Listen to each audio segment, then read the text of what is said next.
This is Nana Fatima, a widow with 9 children. She is one of the 3,610 beneficiaries of Katsina State's 5.7 billion naira goat empowerment program. The government says it is a life-changing initiative from the shackles of poverty to economic independence and women inclusion. But for Nana and some other beneficiaries, it has turned into a struggle for survival. You can hear it breathing. It got really uncomfortable for it to poo. I said they should slaughter it, but I want to monitor the condition of the second goat. 2 of my goats are currently sick. I called the veterinarian. He will be here soon, but I don't know if I am still giving back 4 goats if any of them die. According to National Population Commission, 51% of Katsina population are women, with only about 20 to 30% of literate women, while the rest are either unemployed or facing abject poverty amidst rising insecurity in the state. Though, to many, the program sounds like a life-changing opportunity, but clearly shown misgivings full of cracks. The selection process remains shrouded in mystery.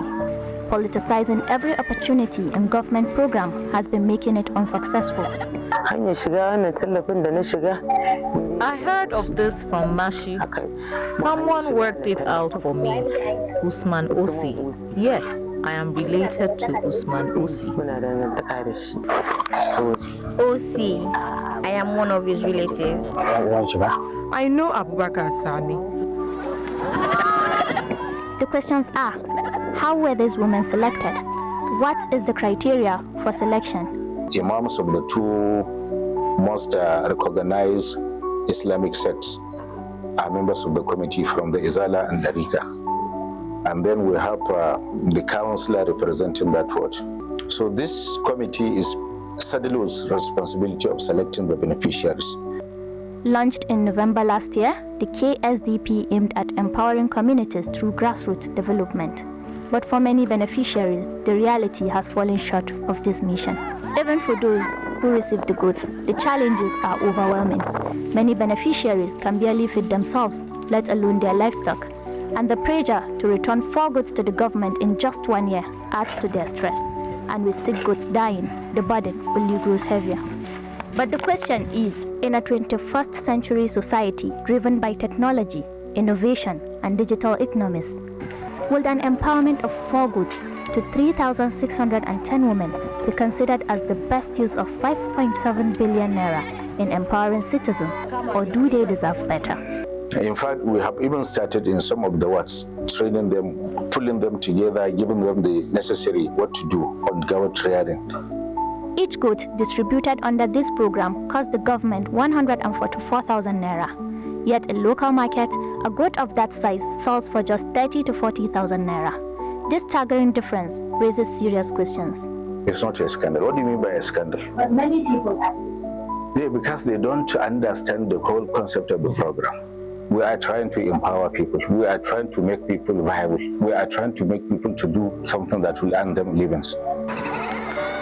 Analysts call it a misuse of public funds, arguing the money could have been used more effectively to address the root causes of poverty. Most of the beneficiaries, they normally came from the political parties loyalists and the family and friend of political office holders. I call it so-called empowerment because the empowerment did not even touch the root cause. You know, when you look at the northern part of the country, like particularly northwest, we are the victims of banditry. Many people left their home. Many people are farmers, but now they cannot even go to their farms. Majority of people now becomes what we call IDPs, what internally displaced persons. It's a huge amount of money. If it can be used appropriately, I believe it will touch the lives of millions of Nigerians. Empowerment programs are only as good as their execution. without proper planning, transparency, and follow-through, they risk doing more harm than good. For Nana and many others, the goats were meant to be a lifeline. Instead, they've become a burden. The question remains, was this truly empowerment or just another misplaced priority? In Katsina, Rukayyah, Jibia for News Central.